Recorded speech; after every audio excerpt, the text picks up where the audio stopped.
Someone received £15,000 and within days, every single penny was gone.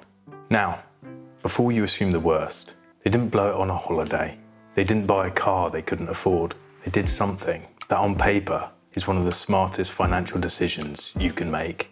And yet, they came online to say it felt bittersweet. Today, we're going to talk about why that makes complete sense and what they should do next.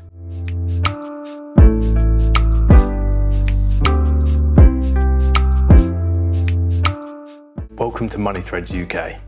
Every episode, I find a real post from the UK personal finance subreddit, real people, real money situations, and we break it all the way down together.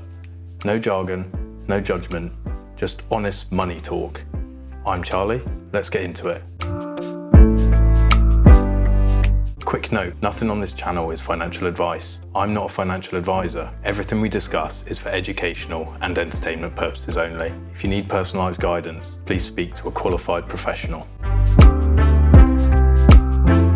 So, the post. Someone shared this on the UK personal finance subreddit just a few days ago, and it got a huge response from the community. Here's the situation. This person was recently made redundant, and as part of that, they received a redundancy payment of £15,000. Now, they were already carrying debt, credit card debt, and personal loans, costing them around £500 every single month in repayments. When the redundancy came in, they'd just managed to land a new job, so the bills were covered. The pressure was off slightly, and in that moment, they made a decision. They took the entire £15,000 and paid off every single penny of debt. Net zero, completely clean. And you'd think, amazing, right?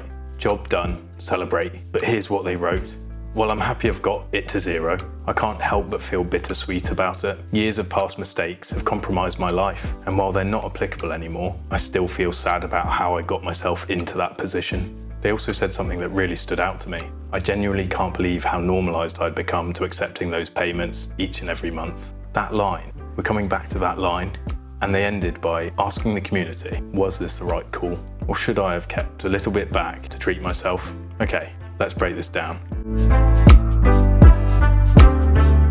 Point 1. Was wiping the debt the right financial decision? The short answer, yes, absolutely, and here's why.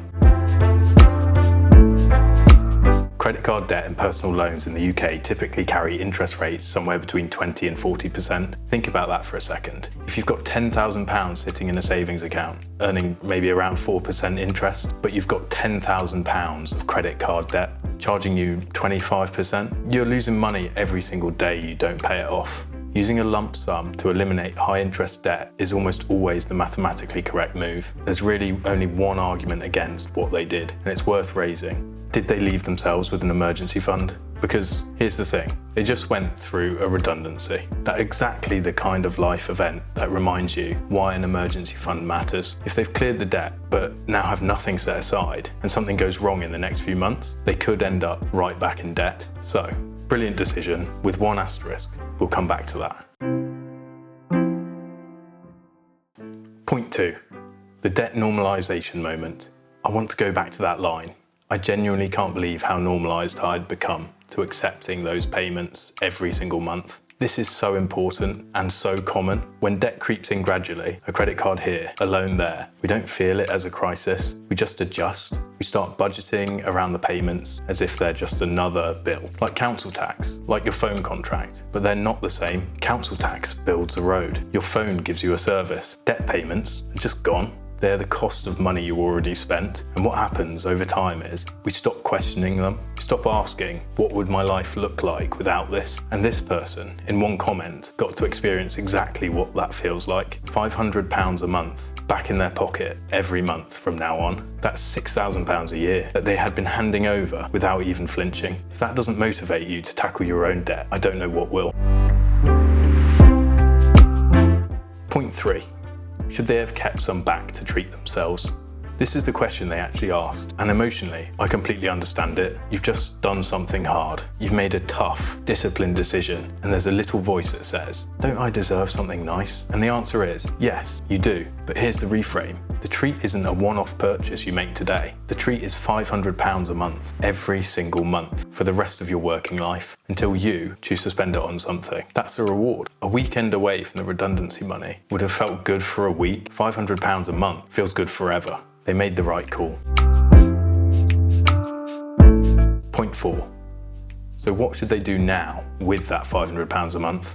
Right, this is the practical bit, and this applies to anyone watching who's just cleared a debt or is close to it. Here's exactly how I'd prioritise that £500 a month. Step 1, build an emergency fund first. Before you invest a single penny, before you open a stocks and shares ISA, get 3 to 6 months of essential expenses sitting in an easy access savings account. Given what this person just went through with redundancy, this should be their absolute priority. Right now, UK saving rates are still reasonably competitive, so your emergency fund is actually working for you while it sits there.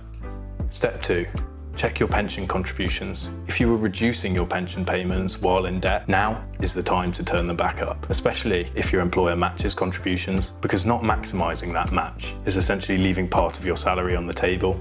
Step 3, open or top up a cash ISA or stocks and shares ISA. Once the emergency fund is in place, start putting your money to work. The annual ISA allowance in the UK is £20,000, and any growth or interest inside the ISA is completely tax-free. If you're new to investing, a global index fund inside a stocks and shares ISA is one of the most straightforward, low-cost places to start. Step 4, then enjoy some of it, seriously. Once the foundations are in place, spend some of it on things that genuinely improve your life. Financial health isn't about never enjoying your money, it's about enjoying it in the right order.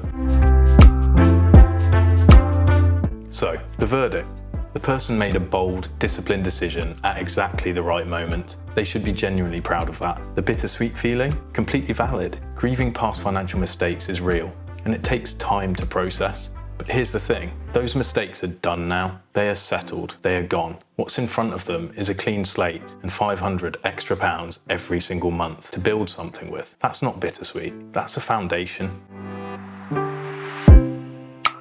Before I go, if you're carrying debt right now and you've just gotten used to it, I want you to sit with that for a second. What would your monthly budget look like without those payments? What would you do with that money? Because that question, that's worth holding on to. That's your motivation. You don't need a £15,000 redundancy check to start changing your relationship with debt. You just need a plan. I want to hear from you in the comments. If you suddenly had an extra £500 a month, what would you do with it first? Emergency fund? ISA? Pay off more debt? Let me know below. I read every single one. If you found this useful, subscribe, because every week I'll be back with another real post, another real situation, and we'll work through it together. I'm Charlie, this is Money Threads UK, and I'll see you in the next one.